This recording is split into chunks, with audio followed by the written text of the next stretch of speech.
नमस्कार, आप देख रहे हैं कच्चा चिट्ठा और मैं हूं आपके साथ राजप्रीत कौर।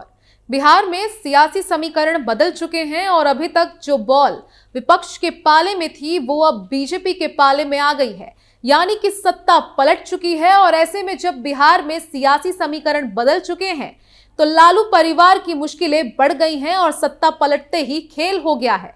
जी हां, एक तरफ तो नीतीश कुमार ने अपने नए गठबंधन के साथ में 9वीं बार मुख्यमंत्री पद की शपथ ली, तो वहीं दूसरी तरफ लालू परिवार के लिए बुरी खबर भी आ गई है। और ये कहना गलत नहीं होगा कि अब लालू यादव और उनके परिवार के लोग जेल भी जा सकते हैं, क्योंकि अब ईडी ने लालू परिवार की मुश्किलें बढ़ा दी है।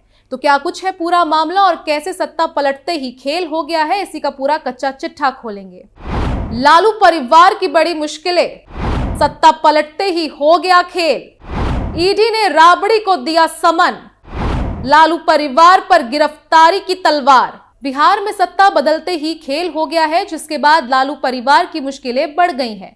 दरअसल रेलवे में नौकरी के बदले जमीन मामले में प्रवर्तन निदेशालय यानी ईडी की तरफ से दायर चार्जशीट पर संज्ञान लेते हुए दिल्ली की राउज एवेन्यू कोर्ट ने लालू परिवार के खिलाफ समन जारी किया है, जिसने सियासी पारा और ज्यादा हाई कर दिया है, क्योंकि कोर्ट ने राबड़ी देवी, उनकी बेटी और राज्यसभा सांसद मीसा भारती, हेमा यादव और बाकी आरोपियों को समन जारी किया है। सभी आरोपियों को 9 फरवरी को अदालत में उपस्थित होने के लिए कहा गया है। आपको बता दें कि जमीन के बदले नौकरी मामले में अदालत ने व्यवसायी अमित कात्याल के लिए प्रोडक्शन वारंट भी जारी किया है, जो इस मामले में फिलहाल न्यायिक हिरासत में है। आदेश पारित करते हुए विशेष न्यायाधीश विशाल गोगने ने कहा कि इस मामले में संज्ञान लेने के लिए पर्याप्त आधार है। अदालत ने आरोपी व्यक्तियों की अदालत में उपस्थिति के लिए 9 फरवरी की तारीख तय की है।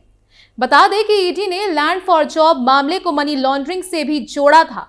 जांच के बाद इस मामले में ईडी ने पहली चार्जशीट कोर्ट में दाखिल की थी, जिसमें पूर्व मुख्यमंत्री राबड़ी देवी, उनकी बेटी और राज्यसभा सांसद मीसा भारती, दूसरी बेटी हेमा यादव और अन्य के नाम आरोप पत्र में शामिल थे। इसके अलावा अमित कात्याल, हृदयनंद चौधरी और 2 कंपनियां एके इन्फो सिस्टम और एबी एक्सपोर्ट्स को भी आरोपी बनाया गया है। बता दें कि इससे पहले 18 जनवरी को नई दिल्ली की राउज एवेन्यू कोर्ट में इस मामले में सुनवाई हुई। इसके बाद कोर्ट ने अपना फैसला सुरक्षित रख लिया। इसके बाद 20 जनवरी को इस मामले में सुनवाई होनी थी और फैसला आना था, लेकिन किसी कारण से उस दिन फैसला नहीं आया और अगली सुनवाई के लिए 27 जनवरी की तारीख तय की गई थी, जिसके बाद राउज एवेन्यू कोर्ट ने समन जारी किया है। इस मामले में ईडी ने लालू यादव को 29 जनवरी को पेश होने के लिए कहा है। वहीं तेजस्वी यादव को 30 जनवरी को बुलाया गया है। दोनों इस मामले में जारी किए गए पूर्व समन पर पेश नहीं हुए थे। प्रवर्तन निदेशालय के एक आधिकारिक समन देने के लिए राबड़ी आवास पहुंचे थे। इसके साथ ही ईडी ने लालू परिवार को लेकर बड़ा खुलासा करते हुए पूरा कच्चा चिट्ठा खोल कर रख दिया है। दरअसल प्रवर्तन निदेशालय ने अपनी चार्जशीट में लालू प्रसाद यादव के फैमिली पर बड़ा खुलासा किया। ईडी ने चार्जशीट में राबड़ी देवी, मीसा भारती और हेमा यादव के रोल का जिक्र किया है। ईडी ने राबड़ी देवी पर लालू यादव के साथ इस घोटाले में शामिल होने का आरोप लगाया है। चार्जशीट में राबड़ी देवी के बारे में लिखा गया कि जमीन को बेचकर जो पैसा आया था वो बेटे तेजस्वी यादव को दिया, जिसका इस्तेमाल दिल्ली के न्यू फ्रेंड्स कॉलोनी में बंगला खरीदने के लिए किया गया। ये वही घर है जिसे अमित कात्याल से खरीदा गया था। वहीं मीसा भारती पर भी पिता लालू प्रसाद यादव के साथ मिलकर घोटाले का आरोप लगाया गया है। अब सवाल है कि लालू प्रसाद यादव की बेटी हेमा यादव पर क्या आरोप है, तो चलिए बताते हैं। दरअसल इसके साथ ही मीसा भारती पर सीधे तौर पर मनी लॉन्ड्रिंग के मामले में शामिल होने का भी आरोप लगाया गया। लालू की बेटी हेमा यादव पर रिश्तेदारों से गिफ्ट के रूप में घोटाले से जुड़ी जमीन लेने का आरोप लगाया गया है। हेमा पर सब कुछ जानते हुए भी जमीन को अपने परिवार और उससे जुड़े कंपनियों को ट्रांसफर करने का आरोप है। तो चलिए अब आपको बताते हैं कि ये पूरा मामला क्या है और अब तक इसमें क्या कुछ हो चुका है। दरअसल बिहार का ये मामला 14 साल पुराना है। उस वक्त लालू यादव केंद्र की यूपीए सरकार में रेल मंत्री थे। सीबीआई के आरोपों के मुताबिक साल 2004 से 2009 तक 7 लोगों को रेलवे में ग्रुप डी की नौकरी दी गई थी। आरोप है कि इन लोगों ने नौकरी के बदले में बेहद कम कीमत पर अपनी जमीन लालू यादव के परिवार वालों के नाम ट्रांसफर कर दी। नौकरी पाने वाले लोगों को पहले रेलवे में सब्स्टिट्यूट के तौर पर भर्ती किया गया। इन लोगों की ये नियुक्तियां मुंबई, जबलपुर, कोलकाता, जयपुर और हाजीपुर जैसे इलाकों में हुई थी।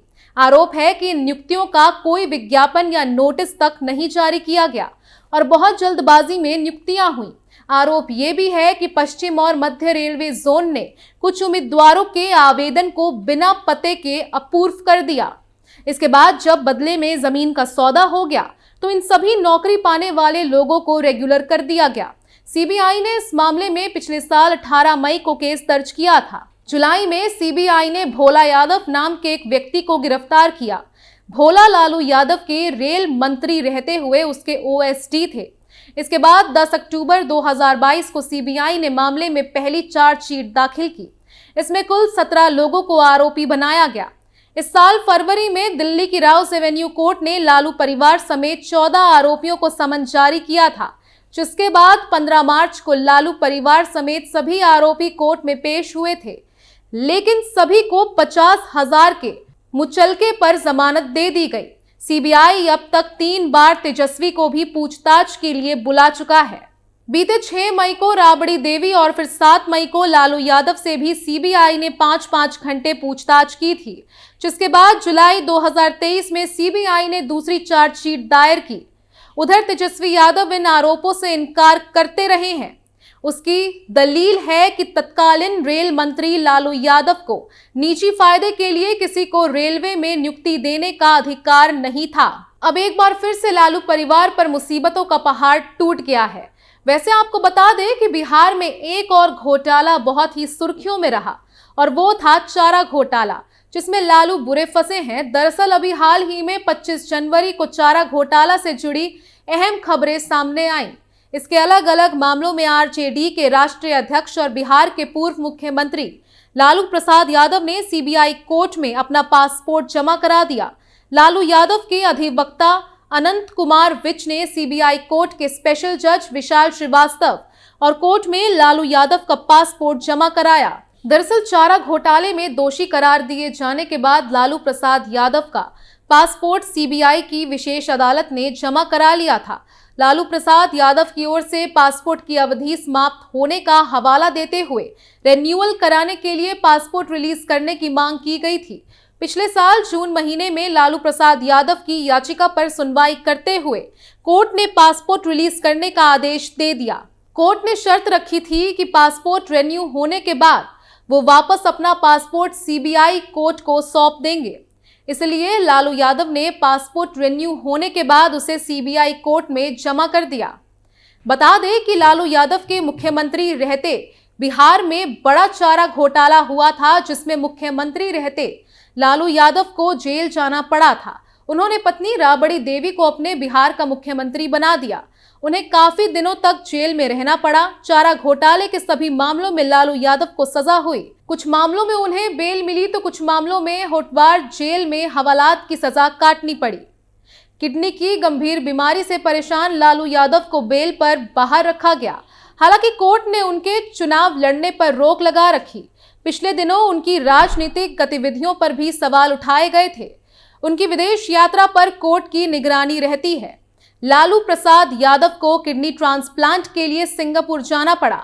उनकी बेटी रोहिणी आचार्य ने उन्हें अपनी किडनी देकर जान बचाई। लेकिन अब एक बार फिर से सत्ता पलटते ही बिहार में इतिहास के पन्ने पलटने शुरू हो गए हैं और लालू परिवार पर फिर से संकट के बादल मंडराने लगे हैं। तो देखना होगा कि क्या अब लालू परिवार में किसी की गिरफ्तारी होगी या फिर नहीं। कच्चा चिट्ठा में फिलहाल के लिए बस इतना ही। बाकी तमाम खबरों के लिए देखते रहिए कैपिटल टीवी। नमस्कार।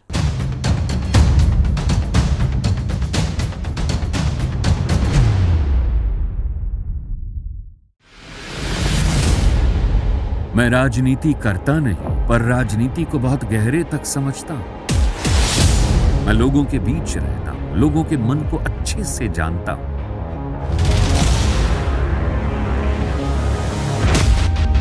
पब्लिक और पॉलिटिक्स की हर नब्ज को खूब पहचानता हूं। संघर्ष की सियासत से सत्ता के सिंहासन तक मैं हर खबर से खरा सच निकालता हूं। न कोई दौड़, न कोई race. Capital T, Uttar Pradesh.